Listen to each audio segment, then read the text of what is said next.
This is the Digital Marketing Experts Podcast episode. No, why am I trying to sound like a radio announcer? Experts in the Wire, episode 95. Steve Pratt.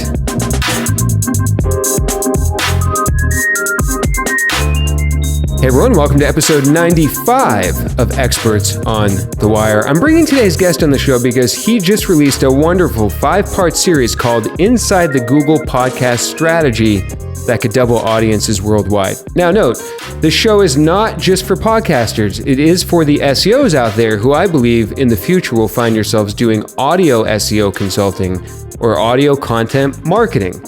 Now is a great time to learn and get involved. It's still early. And even if you don't have a podcast, chances are you or your clients or company will be doing some sort of audio in the future. That's what I strongly believe. So in this episode with Steve, we're going to talk all about how podcasts will become, quote, first-class citizens in search results, how audio content and audio SEO might work, what we know now, what you might need to know for the future, and how Google may understand your audio content better in the future for ranking purposes and a lot more. Also, I'm going to talk more about my sponsor, BuzzSumo, later on in the episode, where you're going to learn how to get 30% off 3 months of BuzzSumo. But first, Steve, welcome. How are you? I'm good. Thank you. Nice to be here. Yeah, thanks for joining us. I first want to ask about the company you work with, Pacific Content. What's your role in that company and what does Pacific Content do? I'm one of the founders of Pacific Content, and we are an unusual company. We're a podcasting company that has a very weird niche in the industry. So we don't have a network, we don't make our own original shows, and we don't sell ads. So already we're like pretty unusual. Mm-hmm. We have one focus, and it's making podcasts with brands. And in a way, we used to call them branded podcasts. We're trying to do something a little bit different by almost helping turn brands into media companies the way that Red Bull, for example, makes a lot of programming that is not at all about Red Bull, but is amazing and valuable for their target audience and represents their values and their brand voice and what they stand for. We're trying to do that with brands in the audio space. So what we call ourselves is, or our service is making original podcasts with brands. Yeah, it's almost. I don't know if that makes sense. It does make sense. It's almost like, hey, I sell dog food. I'm going to start this, pet magazine, and then instead of selling ads, I'm just going to put the information about my dog food in it. It's building a platform for your target audience in a way. So, are there any notable podcasts and or brands that you're involved with that you can talk about? Yeah, we feel very lucky. We have a lot of amazing clients. We do a podcast called IRL, Online Life is Real Life with Mozilla. We do a show called Trailblazers with Walter Isaacson with Dell Technologies. And one with Slack, I believe. Yeah, we did. We've done 2 different podcasts with Slack, which have been amazing. We just had our show with McAfee called Hackable. Just won a Digiday award this week. So congratulations. Yeah, there's a bunch of other. I don't want to leave anybody out, but we're doing great shows with Red Hat and Zendesk and a bunch of other fantastic clients. And so later in the show, I want to talk to you a little bit more about sort of this podcasting and audio content strategy as it might apply to brands. After we talk a bit about the Google and podcast and audio parts of this topic. But first, Steve, I want to ask you about yourself just quickly. So I see a lot of things in your LinkedIn background: TV, comedy, media, digital marketing. How would you describe it? What it is that you do now? Well, I guess I have moved around a lot in the media space. I don't want to say I get bored easily, but I like new challenges. So I did about 10 years in TV. I worked in quite a lot of different genres of programming, where it was, I don't know, for me, it's always this interesting piece around trying to figure out what captures people's attention and what are the types of stories or different formats for different genres or different mediums that resonate with people. So after TV, I did a stint doing online-only stuff with AOL, back when I was doing a lot of original content. And then I did about 10 years at Canadian public broadcaster, mostly focused on the digital music space, where we did a lot of really early podcasting, launched a satellite radio station, and then did a lot of online community building around new and emerging artists. Was the early podcasting was it actually in iTunes like a podcast is now? Yeah, we launched our shows. It was an online music network called CBC Radio 3, and we had essentially a website that was kind of like MySpace, but only for independent Canadian artists. And we had thousands of artists and a bunch of amazing songs up there. And podcasting was just starting in kind of late 2004. And I was listening to this Adam Curry Daily Source Code, kind of the definitive early podcast, and realized all these artists own their own rights. They're all looking to find bigger audiences. Let's try this new thing called podcasting. And so we offered this waiver for people to sign to say, we give the public broadcaster permission to put our music in a podcast. And we put this thing together and we launched it about a month before iTunes had podcasting in it. And so when iTunes came out, because we were a legal music podcast, which is very rare, they promoted it all over the world. And I mean, it helped that there were amazing bands in this too, that like bands that you would recognize now, but were earlier in their careers back then, like Arcade Fire and Tegan and Sarah and Feist and Broken Social Scene and all sorts of amazing bands. Yes. But I was really lucky to be involved in podcasting since the very, very early days. I guess so. Wow, that is super early to be a month before iTunes. You mentioned something a minute ago that's interesting that I think all marketers and SEOs and content people listening might find interesting, as well as wanting to figure out what captures people's attention. And so through all of your experience, is there an insight or two that you could share with my listeners that you've sort of learned and observed about how to capture people's attention, especially in digital mediums? Boy, I don't know if there's one particular thing. Like I would say there's a few broad things. One is just understand how people use the medium itself. So, TV is very different. Sorry. I just got something caught in my throat. Sorry. That's okay. TV is very different than online. A website article is very different than social media. Even within that, Facebook is very different than Twitter. Radio is very different than a podcast. So really digging in and figuring out how people use different mediums and the context in which they're using them, and trying to design experiences that are for those mediums. Yes. I think, even the most recent stuff, and, maybe we'll talk about this in the Google strategy, are smart speakers. I think a lot of podcasters are like, boy, I'd love to get my podcast heard on a smart speaker. I think the key question is, are the contexts where people are listening to smart speakers similar enough to where people listen to podcasts, that's a likely thing, or do you need to develop a different type of format for a smart speaker? Yes. And this does touch upon SEO. In the SEO world, we talk a lot about, are we creating content for a mobile searcher or a desktop searcher? Because those two contexts can be very different, even if it's text content, not just audio content. And I think that insight is, yes, you have to know what platform you're dealing with and what people gravitate towards on those platforms. So I want to ask about your background on the series we're going to talk about. It's about how Google is really investing in podcast and audio. First of all, you interviewed somebody by the name of Zach, who works at Google. Who is Zach? What team is he on at Google? And how does that sort of fit into the context of Google? Yeah, so Zach Renaud-Wedin is the product manager for Google Podcasts. He's got the whole vision for where they're taking podcasts. And I met him at a couple of podcast industry events. And every time I talk to him, I'm like, this guy is super smart. And he is thinking very, very differently about the way podcasts are distributed and found. And even that just the, fundamentally rethinking Google's approach to it.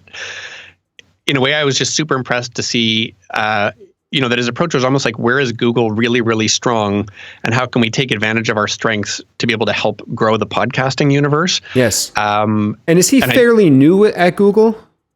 I don't know his full background there. I mean, he's relatively young, but he's clearly like a very smart guy who understands user experiences and the digital space, is a podcast fan. I've just been hugely impressed every time I've talked to him. And so how did the actual interview come about? Was it his idea, your idea? Because, I mean, have access to somebody at Google to do such a great series and go in depth can be quite rare, depending upon the department within Google. So how did that come about? Well, you know what? We have a blog at our company, and it's fairly nerdy, to be honest. Like, it's really inside podcasting stuff that is designed for people who are interested in podcasting, or for brands or marketers that are interested in exploring what podcasting is about for brands. So, we often will call up and talk to people in the industry to find out, their point of view or something interesting they're working on to write as a blog post. So I'd met him a couple times. Like I said, I was super impressed, and I just reached out in an email and asked if I could interview him about this stuff. And he was super nice and generous and said yes. And then once we had this conversation, it kind of realized, like, this is a fairly big thing you're sharing with us. Is this okay to put this out? I guess in a way, like, I should actually ask Zach this, but I think in a way, probably part of the strategy with letting us put this out is to let the podcasting industry hear about this from a third party first, in almost an agile way, to get feedback before they go more public. Google is very known for doing that, paying attention to the SEO space. If they want people to know about something, they'll often release it to the SEO world because they know we're going to tell everyone about it. So, yeah, and it's funny, like, they've had a lot of this stuff live in the Android browsers for a while, and nobody's really noticed. They've almost had it hiding in plain sight there. Yeah. And again, it almost feels like it's like an Easter egg that you kind of go in and discover, wow, there's this whole amazing experience that they've built in here.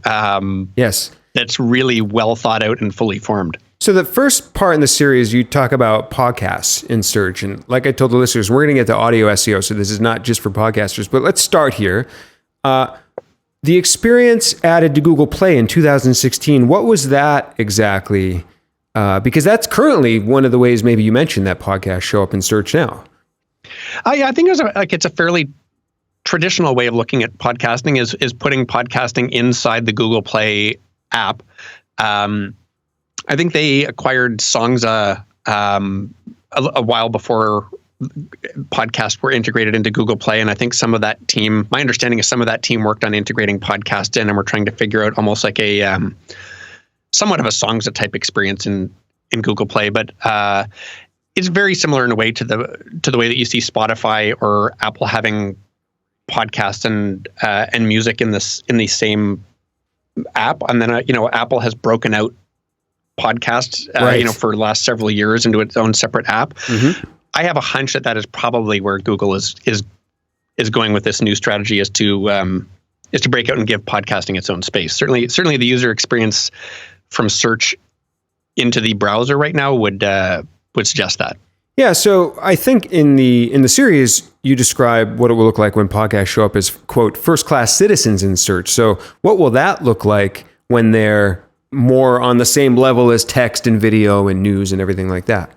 Well, this is interesting. Like, so almost all podcasting is inside an app, and it's so a ton of podcast listening happens on mobile. Almost all of it, there's a fairly high barrier to entry, or a lot of friction for people who are new podcast listeners, because you actually have to go open up an app and then search for a podcast and figure out what subscribe means. Do I have to pay if I'm subscribing? Do you even have to subscribe? That's not. Yeah. Yeah. And then you're downloading shows and you have to listen and all that sort of stuff. So it's trying to even just know what the right show, to get to your show, is about 3 or 4 steps, no matter what. Yes. The really big shift with this is that Google is putting audio directly inside search results now. So, this is only on Android phones inside Chrome for now. But you can search for a podcast name. You can search for a guest, a person. And if they were a guest in a podcast can show up as a search result. You can search for a topic. And if a podcast is the best result for that topic, it's going to show up, and there'll be a native audio play button inside the search results, so you can just tap and start hitting, you can start listening. Do you know if when you do those searches now, do you have to search with the word podcast or say podcast for it to get it, or if it knows the name of the show. So how do you tell Google I want a podcast in the result? Well, I guess the interesting thing is I think the win on this is not telling Google you want a podcast. It's that a podcast will show up serendipitously for people who've never listened to a podcast. Yes. This is the most exciting thing for me is, my colleague Dan Meisner and I are kind of on the audience development side of the podcast universe for us. Mm-hmm. And he talks about this idea of strategies that are, kind of growing the pie versus talking to the existing podcast universe. Yes. And there's so many people who have still never listened to a podcast who would probably love it. And I think that this idea that you're going to serve up an audio result to somebody's query, that's the best answer to their query, and they're not looking for a podcast, they're just looking for an answer to what they're looking for. That's a huge, huge opportunity for audience growth. Yeah, and I think it was implied or even directly said this is going to move to all search, to all browsers, to all platforms. Do I have that correct? I don't know that Zach shared that with me. Maybe he's said that somewhere else afterwards. All I know is currently it is on Android Chrome browsers. Is it? I think it's in all Android browsers, but it's not available on iOS or on desktop yet for the native play buttons. Not yet. Was it implied, or maybe I'm taking it as it sounds like it's their goal, perhaps, and that's my own interpretation, to get this to all platforms, because they state about their goal about doubling podcast listeners globally. Well, the other interesting piece is, so I can't speak to that, I don't know, but I do know that there are so many Android users worldwide that have not listened to a podcast. And part of it is there has not been a default, first party podcast app on Android the same way that Apple has the Apple Podcasts app kind of just baked into every iOS device. Mm-hmm. And I think Zach had the stat that the average iPhone listens to 10 times the amount of podcasts than the average Android phone. Yeah. So the opportunity for growth just on Android is huge. If this never went beyond Android and provided podcast inside search results and started introducing a lot of people to audio as an amazing experience for what they're looking for, I think it would be a total game changer. Yeah. It will be a total game changer. Another interesting thing in the story was most actual podcast creators use Apple. I think that was a little stat that came from that. And so what can we know now that we know that as podcasters? I'll speak to the podcasters just for one moment.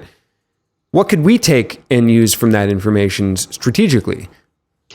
Well, it's interesting. Like I don't know if there's vast demographic differences between iOS users or Android users. I think globally you would find that iOS is probably more heavily concentrated in North America, and that there's a huge global audience opportunity for Android listeners to come on board outside of North America. And I think, in a way, we have all the devices here. We want to see how our shows play out and what the user experiences are like on different devices. Yes. My advice to podcasters would be, if you're only in an iOS environment, you should probably go out and buy a Pixel or get a Google Home or some of those sort of things, so you can actually see what the experience is like for Android listeners. And, to my earlier point, when you're thinking about the context people are listening in or the user experience that they're in, is there anything that you would do differently if you were going to target global audiences or people in an Android environment or people on a smart speaker environment that would allow you to reach a whole bunch of new people that you're not reaching because you're only focused on your current context? Yeah, I actually thought maybe I should go out and buy some sort of Android device so I can become familiar with it myself. Let's talk the podcasting numbers just for a moment. So Google does want to double the amount of podcast listeners. And in my mind, I always think in a way, podcasts are bigger than we realize, but also smaller than we realize as well. And what I mean by that is, I think still businesses and marketers don't really realize how big podcasting is right now. When you talk about potential for advertising, potential for brands to be podcasting, but also I think as consumers, we don't understand how big it could get and how small it is right now, percentage-wise, right? Do you have any stats around what percentage of the population listens to podcasts right now? You know what? I'm going to butcher the stat. I think it's 27% of Americans have ever listened to a podcast. Yes. It's so Edison Research and Triton do this annual thing called the Infinite Dial that looks at the landscape every year. And it comes out, I think, in March. So that we have pretty fresh data for 2018. Podcast continues to grow, but it is a steady growth. It is not a hockey stick anymore out there. So I think there was and the number of people or the number of episodes that people listen to is 7 episodes a week. Like it's a huge amount. For people who listen weekly, I think it's 7 podcasts a week. Wow. So you find that people who listen to podcasts really listen to a lot of podcasts and are very engaged and very passionate. But there's still, a huge percentage of people who have never listened to it, and that there's some sort of barrier to entry to going in there. I think some of it could be, that user experience of making it easy, and people understand that it's free and that they're not even sure what it is. Yes. We will often say that, it's like Netflix for radio. You can have all these amazing shows and you can choose whatever you want and you don't have to listen to what's on. Yeah. But I also think podcasts are still very early in terms of what shows are. There's a lot of interview shows and there's a lot of narrative storytelling shows, like personal storytelling, that would be more the type of stuff that you would hear on NPR or from Gimlet or those sorts of places. I think there is huge opportunity. If you look at the world of movies or TV, the top charts look very different than what the top podcast charts look like.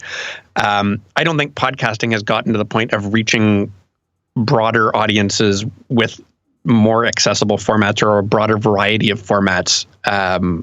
So to me, that's another huge opportunity for where things could go. I think that 27% is pretty close. I remember the 2017 number was around 30%, I think, and it was like people had listened to at least one podcast in a month time period or something. It may be slightly bigger now as of 2018, but I think that's about ballpark. Slight tangent, you mentioned NPR, Gimlet. Are there any podcasts that you really love that maybe exemplify a potential future for podcasts? And obviously, I'm sure you love the podcast that you help produce at Pacific Content. I can think of a few, but I'm curious what podcasts you really love that sort of exemplify that future content quality. Well, you know what? It's funny. I don't even think it's out yet. But if I was going to say something, just when you were talking about Gimlet, the one thing that I thought was really interesting and kind of a big brave swing is that they are doing almost like a podcasting version of American Idol or The Voice, where they're trying to find, America's next great podcaster. That to me is a really interesting play that is outside of the traditional, narrative storytelling world. And Gimlet are fantastic storytellers. I think they're being really smart around thinking about what formats have worked in other platforms and trying to bring that into podcasting and see what they can do in that space. Yeah, I think it's a huge untapped opportunity to be innovative in the podcasting space. So that's a message to brands and listeners or anybody consulting with companies. It's a kind of a wild, wild west in many ways. And I've always thought it's interesting.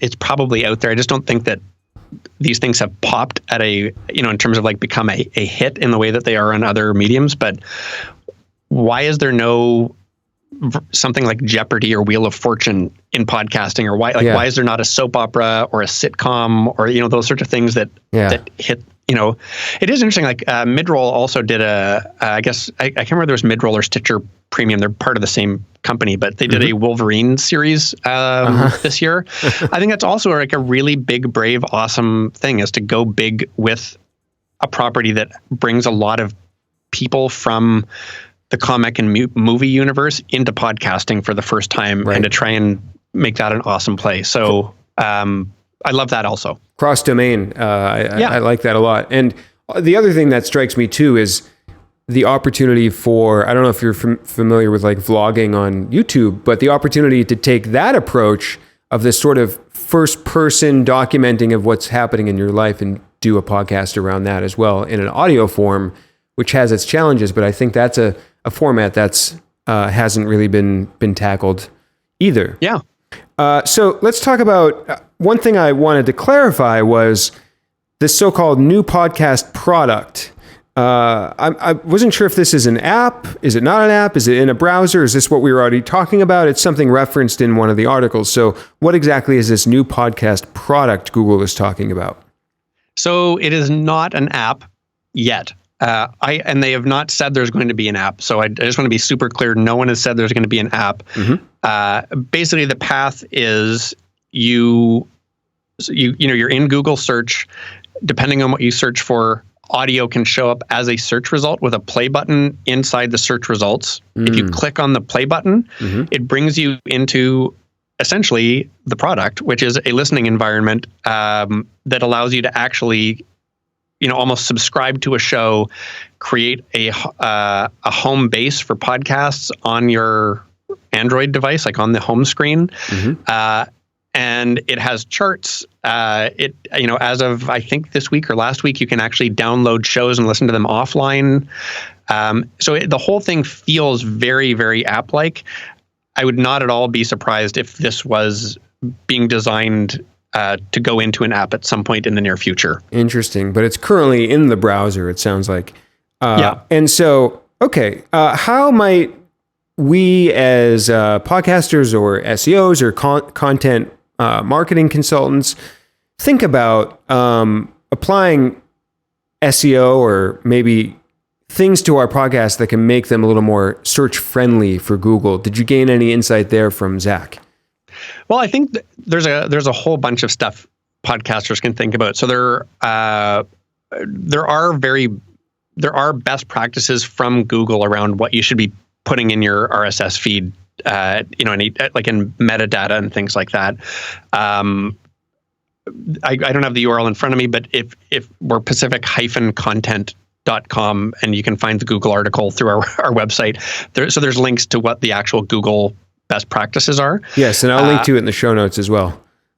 I think making sure your metadata is super well done, that you've really thought about what you want to be the answer for, and that the key pieces that you want your show associated with are in your metadata. I think when you have guests on the show, making sure that they're in the description and you're using their name, and making things that are really easy to find. If you have a big topic on the show, make sure it's in the episode description. Flushing out show notes, I think, is a super smart piece. I think down the road, there could be opportunities for being able to segment your show or put time markers for where certain segments stop and start. That's not there yet, but I think down the road, that could be a thing. It's interesting, one of the pieces I think that could be on the horizon down the road is when somebody's searching for something and it's only part of an episode. So if, let's say the episode's an hour, but there's only a 3-minute chunk that is an amazing answer to what you're looking for, that 3-minute chunk could be segmented and offered just as that 3 minutes at some point. Yes.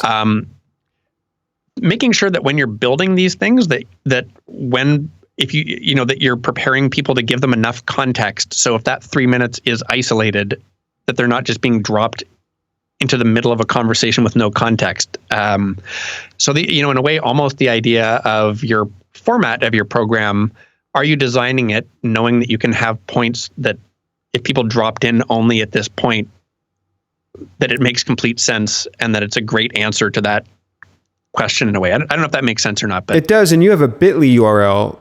It's bit.ly/Google Pod Docs, Google PODDOCS, that the listeners can go to. And for the listeners, you SEOs out there, you will know that this is in Google's guides as one of the many schema and featured snippet and structured data resources. That's the part that it's a part of. So it's got a prominent spot in Google's developer guide. I wanted to ask about the assistant. So is it I was going to say there's one other thing I completely forgot about on the SEO side. Sure. Which is just, I think there's going to be a lot of new formats of people who are thinking about making content that is designed to be answers to people's questions. Yes. And, it kind of leads into the smart speaker a little bit, but I think it's, this idea that people aren't making podcasts designed to be search results. But I think that that's actually a pretty interesting idea to explore is, if you wanted to be an expert in something, and whether you're a podcaster or a brand or anybody else that you want to have your domain expertise in, what would make for a fantastic search result in audio? And how do you design that so that yours would be one of the best results? And whether it's, people are asking about gardening or cooking or how to podcast or whatever it is, I think there will probably be new short form styles of content that are designed to be fantastic answers. Yes, and I think this is one of the parts that was the most fascinating to me about the article series. Do you think this is actually separate audio content that's not in a podcast that we put somewhere that Google can find it and then index it? Like, how might that sort of specifically happen? Well, my understanding, I'm not a strong technical person, so I hope I'm not butchering this. My understanding is that the way Google is doing this is that they are scouring RSS feeds with audio attached to them, and that's how they are finding all the podcasts. So you don't. The other big difference is you don't have to submit your podcast to a directory the same way you do in a traditional podcast universe. Kind of like you don't have to submit your website to Google; they're just going to find it. Exactly. You follow the best practices in the Google Docs, and it will be indexed. Yes. So I think it's quite possible that you would not need to have a quote unquote podcast that is distributed in all sorts of other podcast apps. But if you put out the feed with audio designed to be answers, it would be findable. Interesting. So all you need is to publish audio. Could this even be maybe with SoundCloud or any audio host, and then it goes on into an RSS feed perhaps, and then Google can find it? I again, this is where I'm beyond my technical knowledge of what they're doing and how they're doing it, but my gut is, or at least my instinct is, you don't need to be in every other podcast universe piece to be found by Google. It's so. Yeah, they're going to find it. It sounds like they're working on trying to find audio content like they find websites now. And that was one of my questions before, is I believe you don't need to do anything to show up in the Google Play app or store with a podcast. I believe you do, actually. You have to submit to Google Play to get your podcast into their directory. Okay, so that still functions a little bit like iTunes. For anybody out there with a podcast, or if you have a client with a podcast, make sure they're in Google Play. It's a simple thing. You could just make sure they're submitted to that. And likewise, in the Assistant, is it true that right now you can ask the Assistant to play a podcast for you, the Google Assistant? Yeah, it's amazing. They've built in what they call device interoperability, which is the ability to have this seamless podcast listening experience across your Google devices. So if you have a Google Home and you have, a Pixel, for example, you can listen. You're walking home. You're listening to a podcast. You walk in the door, hit pause, and then you can tell your Google Home to play that podcast, and it will pick up at exactly the point you left off on your phone. Wow, and that happens now. Pardon me? That happens now, or that's in the future? No, it's live. Yeah, you can do that right now. I need to buy myself some Google devices. And then it depends on the name of the show. And this is a really interesting thing, again, for people developing podcasts or audio content. It really depends on the name of your show about how easily your podcast or audio content will be found. So if you have a name that is not a recognizable word, I think it can get confused with any voice assistant. This is not just Google, but if you have a made up word or something that sounds like other words, it will probably be harder to find your show. And if you have a show name that 500 other podcasters have, how is it going to know that you're the one that's looking for, that you're looking for? So naming a show, I think, becomes much more strategic Going forward, thinking about voice and how you're going to be unique in the space and easy to find. But generally speaking, the name of the show with the word podcast at the end, so, play the Trailblazers with Walter Isaacson podcast, works very, very well on smart speakers and voice assistant on other devices as well. And the other thing I found interesting in the series too is you talk about how if you just do a search for like a celebrity like Steve Carell or something, I forget the example in the series, but let's say in this new world in the future, if I search Steve Carell, there's the possibility that I don't just see Wikipedia and his social profiles. What else might show up there? Well, yeah, your interview with Steve Carell in a podcast could show up. So thinking about your guests on podcasts and again, making sure that your metadata and your episode descriptions are super clear about who's in your podcasts, potentially what time they're at, in the episodes. I think anything you can do to make sure that if people are searching for that guest, that it is that you are optimized to be found as a great result for that guest would be huge. Yeah, and it makes me think of what we call in the search world featured snippets. These are these boxes at the top, and it's interesting because on the Google Assistant right now, they're read via the robot voice, right? I think they call her Holly, actually. But I don't know if you saw, and I was like 1% of my brain was paying attention to Google I/O, which is the developer conference that just happened. Some of my listeners might know about that. They just released 5 new voices that are Those coming. Phone calls were crazy, weren't they? Oh, you saw this? Okay, yeah. So, I have to say, my head has kind of exploded hearing how good and like just even the interesting vocal tics that the voice assistant has to make it sound more human is astonishing. The pauses and the ums and the ahs, and it was almost frightening, to be honest, when I first saw that. But they're also introducing voices that will answer you in the assistant. And not only that, John Legend's voice too. Did you see this? John Legend's voice is going to be answering you in Google. Yeah, I love it. I think that the more that you can personalize your experience and, for people who haven't done this and don't have a voice assistant or aren't using it in different ways, like I said, we're fairly big nerds that we are, essentially treating these things like a lab and experimenting with them. Yes.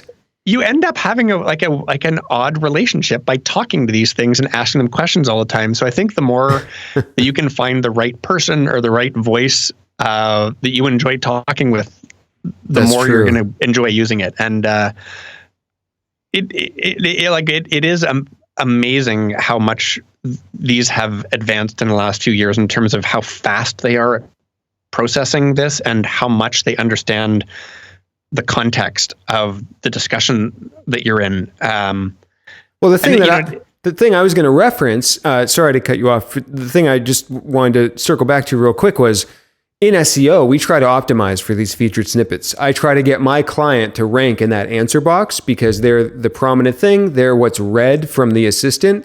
They're what's probably most clicked on in Google or on a mobile device. And I think it's interesting because right now the assistant is reading those answers to you. But what if the actual person who wrote that article can read that answer to you? I almost think that Google might try to capture audio content in that context as well.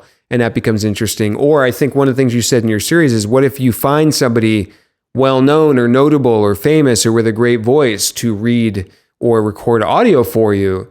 That could show up as a little answer snippet as well in Google. Yeah, I think those are all really exciting ideas. And, like you said, this is all super, super new. I think we're going to see a lot of really interesting experimentation with all of this stuff. It's going to be a lot of fun. I need to mention my sponsor real quick, BuzzSumo. In a second, I'm going to tell you how to get 30% off 3 months of BuzzSumo, which saves you about $75. But Steve, I don't know if you're familiar with this tool, BuzzSumo. It's buzzsumo.com. You're nodding your head. Is that a yes or no? I am very familiar with BuzzSumo. Okay, so They're maybe great. If you have something you want to say about them, totally optional at the end, feel free to do so. But I wanted to tell my listeners again about the question analyzer tool in BuzzSumo. Specifically, since we're talking about podcasting and audio content, something I actually did about 6 months ago is I went to the question analyzer, I typed podcasting or maybe podcast, something like that. And this tool, in a matter of a second, spits out all of these Q&A forums across the web that people are asking about podcasting. And so I spent a few hours one night and I clicked on a bunch of these and I answered the questions. And specifically, this led me to a lot of questions that I could answer in Quora.com. And again, I only spent 2 hours doing this, but the tool got these questions for me very quickly.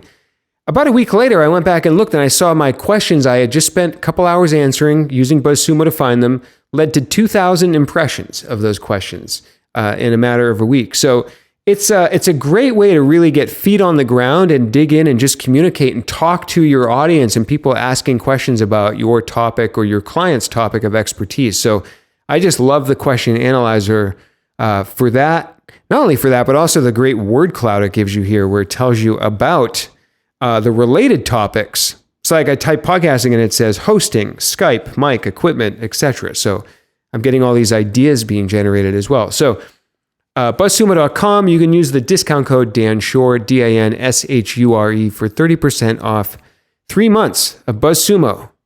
Exclusive deal for the Experts in the Wire listeners.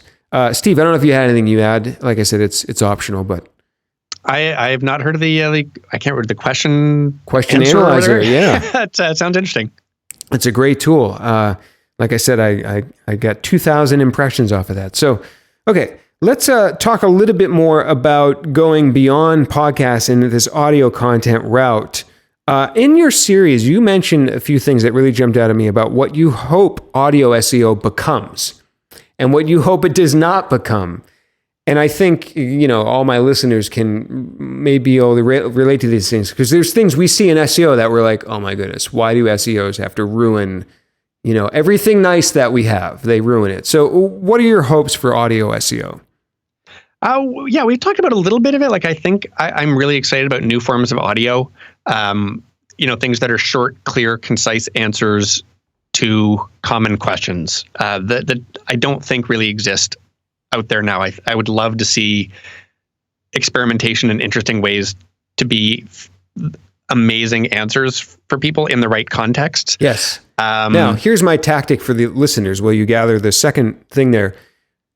Do your featured snippet research. Like all you SEOs out there, I know you research featured snippets. Yes, create your text content, but what I would start doing is take the highest searched ones and start creating an audio library of answers to all of these common questions. Because we can see in Google with keyword search volume, we can see how many people a month type how to tie a tie or, how to match my suit with my suit with shoes. You might as well start creating these audio answers now.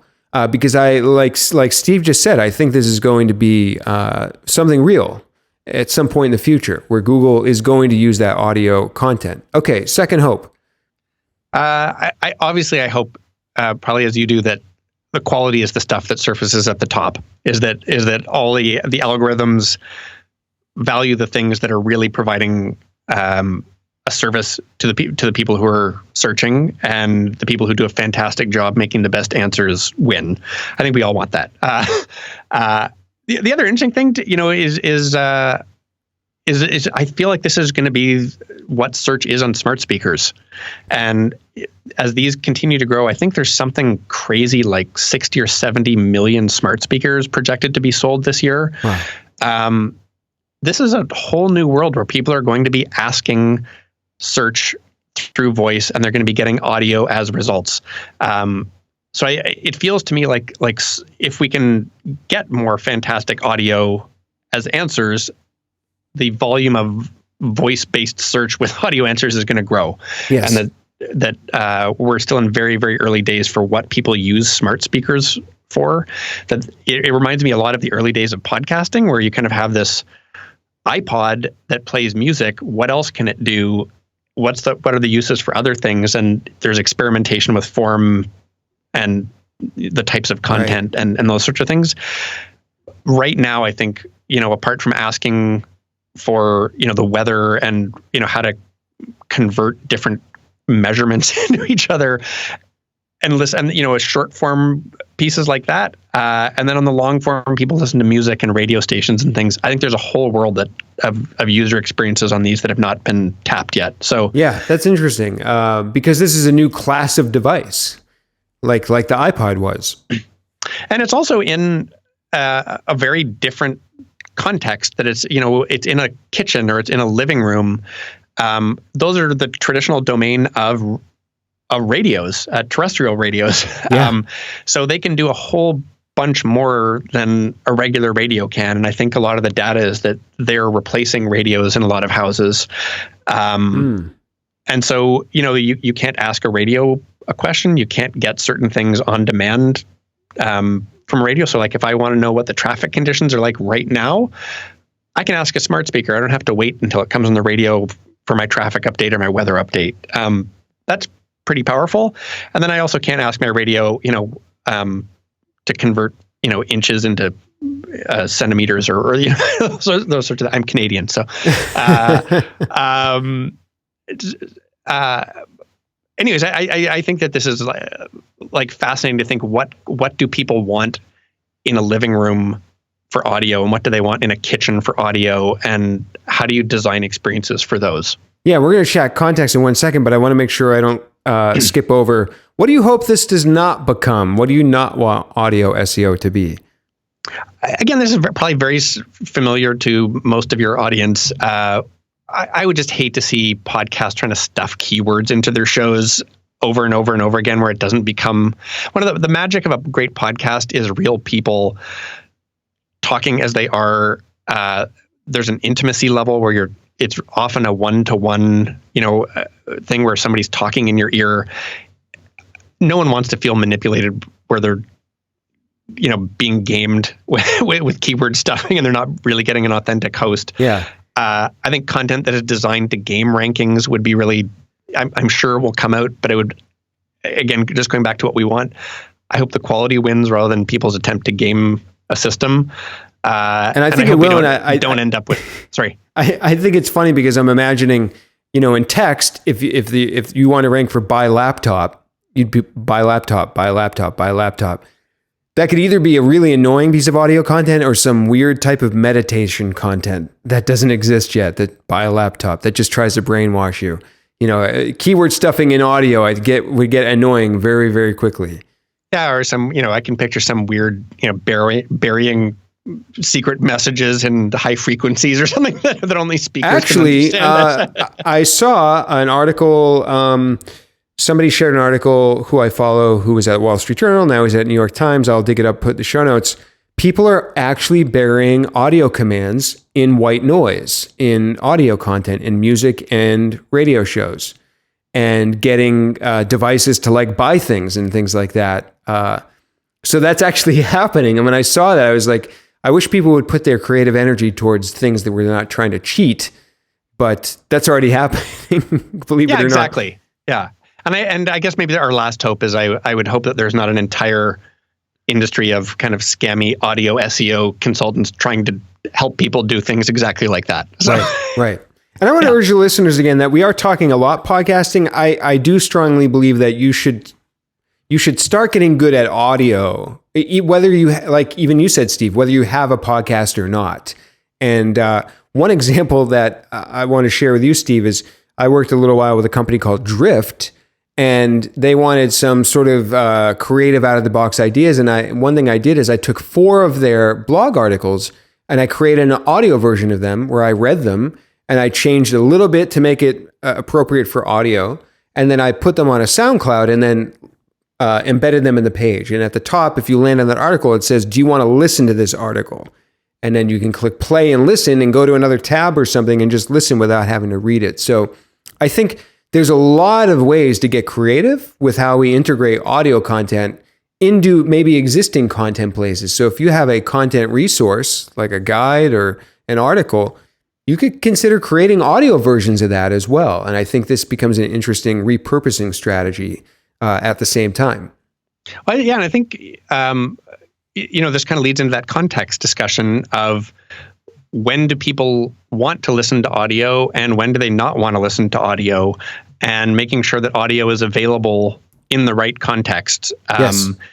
So, it's interesting, some of the stuff that Zach was talking about, because we had a whole conversation just about this, that there are interesting cues to say that this might be a good time to suggest audio to people. So if somebody's using headphones and they're doing a search, and maybe that's a cue to say audio would be a better search result than a video right now. Yes. Or if somebody is searching on a smart speaker with a voice command, that is probably a better time to suggest audio than video as a result.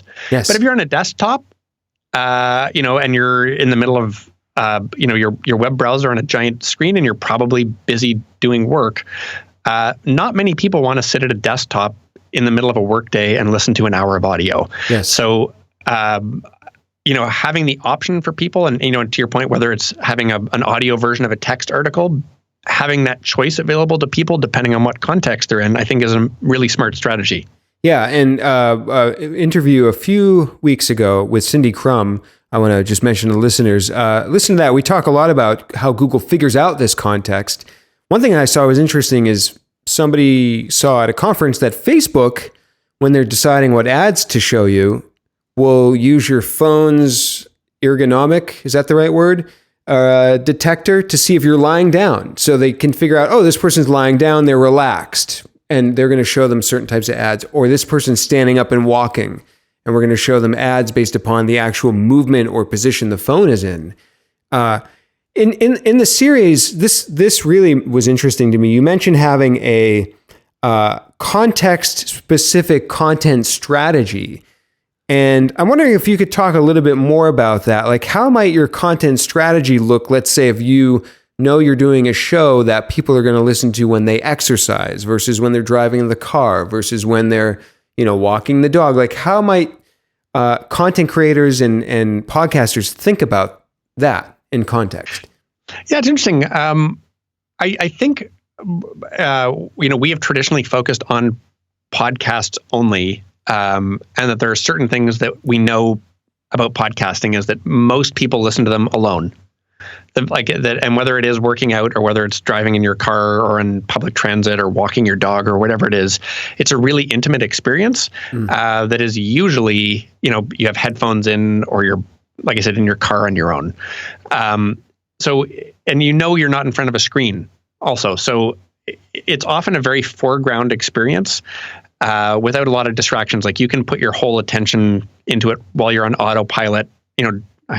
I say this respectfully, driving a car, walking your dog or exercising or whatever. It's a great way to have your full attention. Yes. A lot of podcasts are not great as background pieces. A lot of radio is. Music is fantastic in the background. Some talk radio is designed to be in the background where, they're continually re-providing context every few minutes for people who are tuning in and tuning out. Yes. And a lot of people can just keep it on for hours in the background.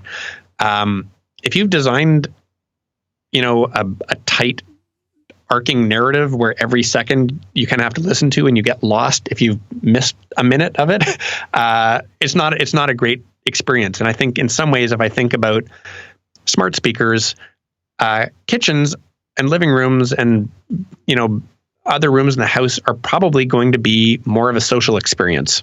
And if they are replacing radios in some cases, I think there's lessons to learn around what people want from a smart speaker in that environment, or what they want audio-wise. And I think, I mentioned this earlier, but some of it is probably very short, efficient Q&A style stuff where it's like, I want this information and I don't want to sit through an hour to get it.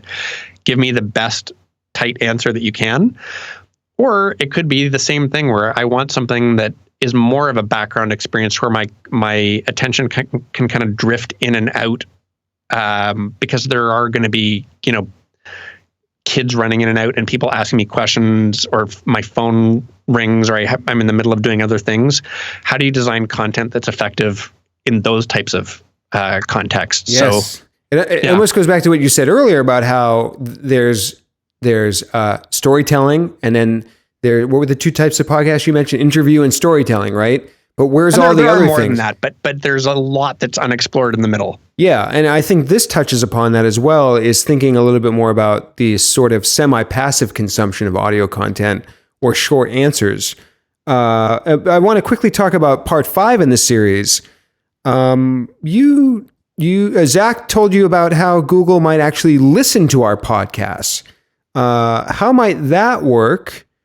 And what did Zach kind of talk about there? Google being able to actually listen into the podcast itself. Yeah, we touched on this a little bit earlier, but not on how it happens. So, I mean, obviously, if anybody has seen this, the telephone call with from Google I/O that we were talking about earlier, the speed at which Google Assistant and their voice to text can work is astonishing. So it can listen to audio and convert it to text and know how to respond very, very quickly. So it's certainly possible for them to be able to, quote unquote, listen to every podcast out there, turn it to text, and make it indexable for search. I think that's probably the core of how all of this is working, to be able to make audio into great search results. Yes. But it can also find those snippets or the segments of a podcast that are a fantastic answer to what you're looking for. Zach gave an awesome example when we talked just around, if you were searching for information about this thing called the Impossible Burger, which is a non-meat hamburger. Yeah. That's supposed to taste like meat. Yes. Yeah. So it's like, I think it's I was going to say lab grown. I'm not sure. I don't know enough about it. It's not real meat, but it's supposed to be, but it tastes fantastic. Yeah. If you were looking for that, the podcast You Made It Weird with Pete Holmes had the Green Bay Packers quarterback Aaron Rodgers on the show, and he had tried the Impossible Burger, and they talked about it, and he talked about what it tasted like. Just that one chunk of the entire interview with Aaron Rodgers could be isolated when somebody says, "What does the Impossible Burger taste like?" And you can get just the chunk of Aaron Rodgers saying, "Here's my experience with the Impossible Burger." And I think the other layer up as a result. Yeah, the other layer to that was Google knowing that you're a football fan or a fan of that team, I believe, because of prior search. There's all sorts of different ways it could parse that to determine what is the best answer to that question for you personally. Yeah, so if I'm just thinking out loud, if I'm researching a particular instrument, so I'm a musician, if I'm researching a Moog synthesizer that I'm interested in, they might surface a clip of a musician or style of music that they know I like, to see an example of that. And I could see how that could actually improve the search experience in many ways. Finally, before we talk a little bit about strategy of podcasting for brands and companies, what impacts might translation have on podcasts and audio content? Well, this goes back to the other piece that we talked about really early, which is global audiences. Obviously, there's a lot of people who don't speak English all over the world, and they're not able to enjoy some of these amazing podcasts out there. Google's translation system is also phenomenal. I think that they could see a world down the road where every podcast is translated in real time and available all around the world in whatever language you want it in. And who knows, to your point around different voices being made available on Google Home, maybe you will end up with all your favorite podcasters' voices in different languages being able to do it. Who knows what the future has in store, but I love the fact that Zach and the Google team are thinking so big and so globally about the future of all these things. We've said this a couple times, but it feels like we are still in very, very early days of what podcasts are and what they can and will become. Yeah, I think this is kind of like maybe if you started to understand YouTube in 2008 or 2009, and now it's like people are starting to become stars and brands are really investing in it. I think that's sort of the paradigm to think of it here. Let's chat just for a few minutes. By the way, I did put a little extra time on the calendar. You have some extra time to chat another 10, 15 minutes. Podcasting is a strategy for a brand, a company, even a small consultant like myself. Is there still room for that? I know some people will say, podcasting's crowded. There's so many podcasts out there. And a lot of people will say, like we said, there's still opportunity. What's your take on that? I think it's still really early. And the opportunity to make a fantastic show, if you focus on quality and, literally all the stuff we've been talking about, on the SEO side, if you make something awesome, people will show up. And there's still a lot of opportunity to be awesome in podcasting and be an early adopter in your industry or your area, to be the best show that's ever existed in your space, is not an undoable thing right now. If you compare it to blogs, you compare it to Facebook or Twitter or YouTube, podcasting is tiny. I think there's something like 500,000 podcasts in the Apple universe, I think they came out with as a stat. Yes. That's nothing compared to the other platforms that are out there. And it's a very different type of medium than a lot of the rest of the platforms that people are using. So if we look at the type of content that resonates on YouTube or Twitter or Instagram, like a lot of that culture, and again, the context and the way people are using it, they're not looking for a half-hour experience or an hour-long experience. They're looking for short, snackable bites, and they're scrolling and getting lots and lots of information in a short period of time. And it's much more two-way conversation, whereas podcast is very much a one-way thing. And often podcasters will use Twitter or a forum to have that networking experience.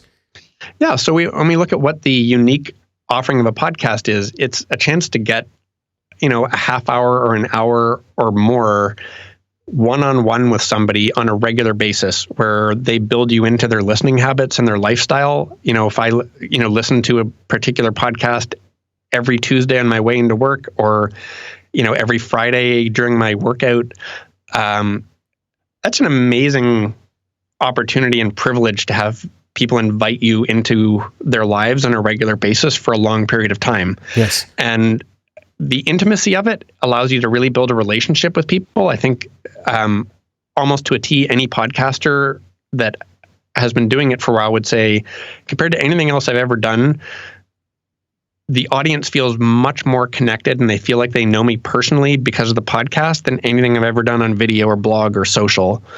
Where the more you do it and the longer you do it, the deeper the relationship and the more trust you get with people. Yeah. And so whether you're an individual doing it, obviously there's huge value. If you're a brand and you want to be able to build a relationship with people over time where they trust you and they understand who you are and what you stand for, it's an enormous branding opportunity. The big caveat is you have to make something awesome. Yeah. And almost like, we almost use the example of like being the host of a party. No one wants to go to a party where the host talks about themselves all the time. A great party host is making it a great experience for every person at the party, where the party is about them having a great time, and they go away and tell other people about the amazing party, so that every time there's another party, more and more people want to come to the party. Yeah. Brands need to do the same thing. They need to act like a traditional media company and not think of podcasts as pieces of, heavier-handed marketing. It's more like they're HBO creating a Game of Thrones. That they're the publisher, and they need to tell people that they've got an amazing show and make an amazing show. And then you've got people's time and attention that you've earned, where people are opting in and saying, I want to be in contact with you. I want to spend a half hour with you every week or two. On an ongoing basis. Let's dive into like an amazing show just for a moment here and kind of pick that apart. Like starting with if a brand or company out there or individuals choosing a topic, let's say for the entire show. I even felt like when I was starting this show, I was sort of thinking digital marketing, and then I sort of after 6 months realized that was a bit broad and really started focusing on SEO.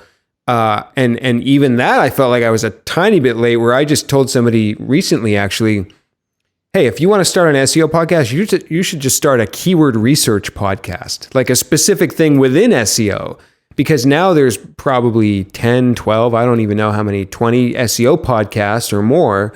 And so it's getting a little crowded in that sense. So how do you stand out? So would you advise a brand now to like just make another productivity interview podcast where like you just hop on Skype and you're interview, and it's like, what would you advise a brand or company to make their podcast distinct from what is out there now? Well, it's kind of interesting. This, I know I've said this also like 2 or 3 times in the interview, but off the very top or close to the top, when you're asking about what lessons I've learned around how to, over the course of time, around how to get people's time and attention. Yes.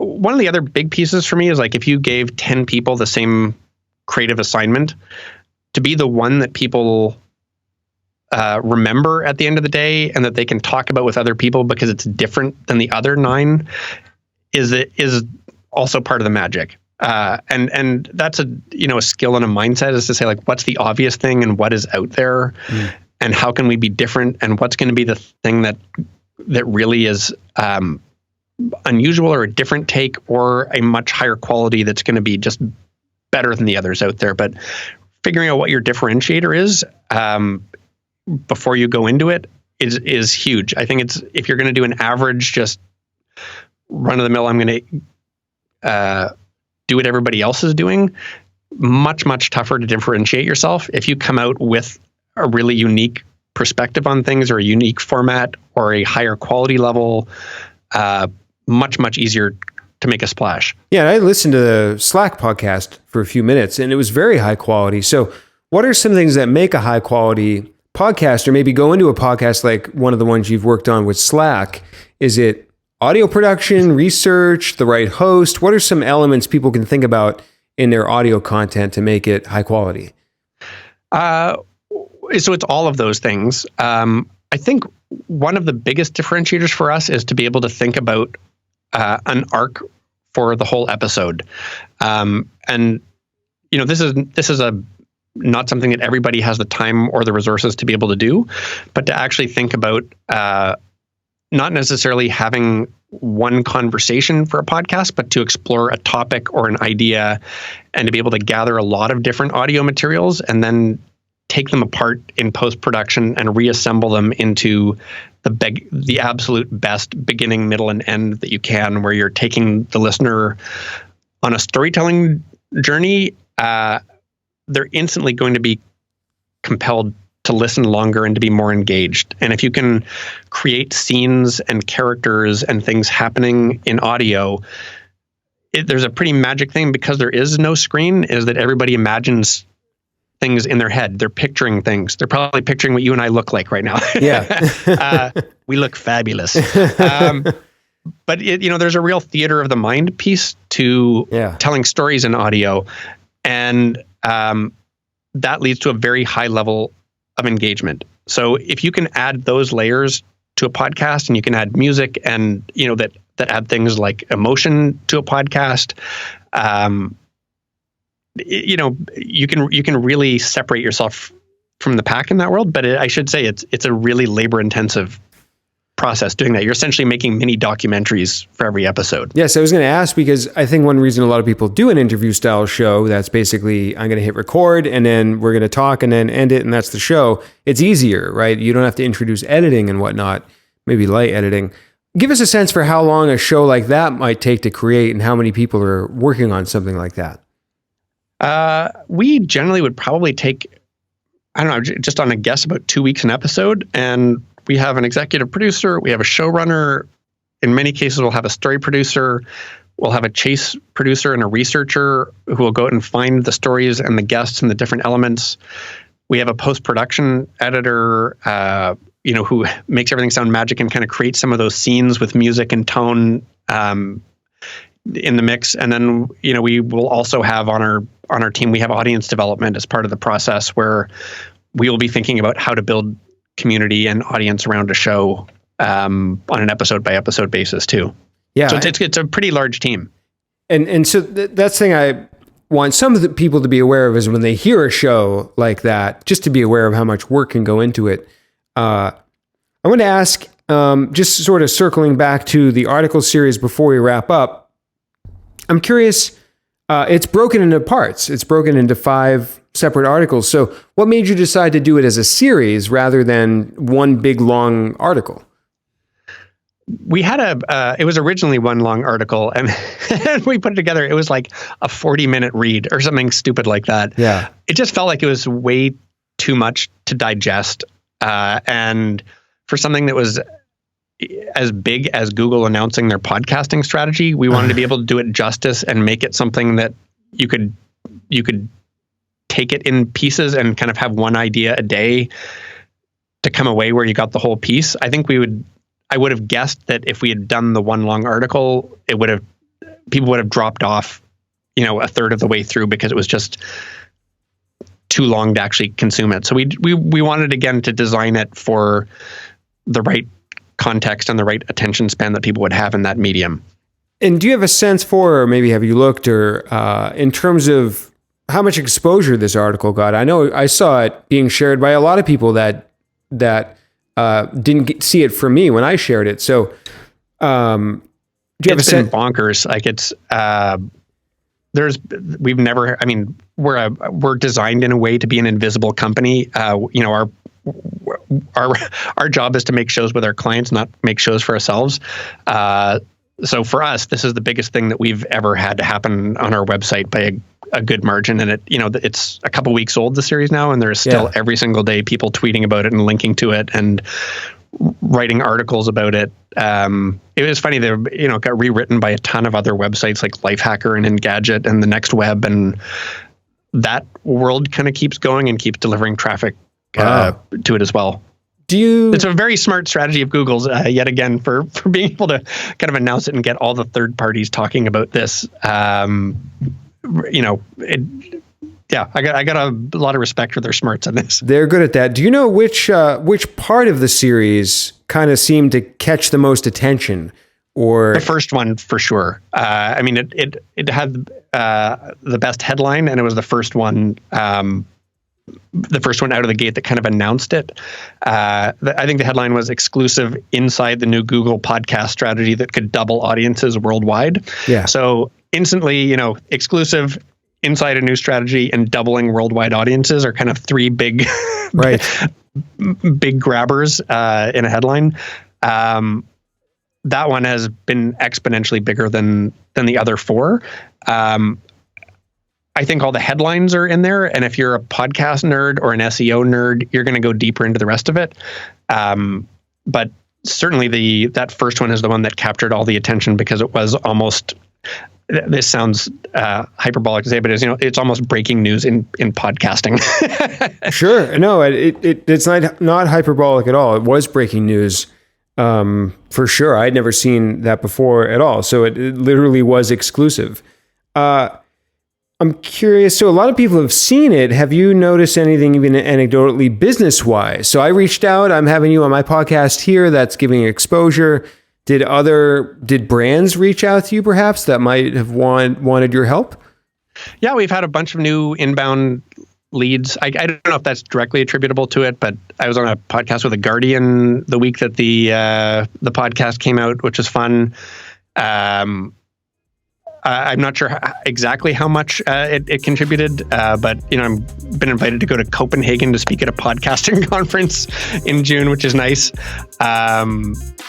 That's great. It's been great. So as we wrap things up, where would you like to send people online? Give them your website or your Twitter or your LinkedIn, wherever you'd like them to go. And I want to give you a chance also to maybe recommend one or two podcasts that you're behind that you work on with brands that an SEO might be interested in. Yeah, sure. So I guess our website is pacific-content.com, and our podcasts are all listed on the website.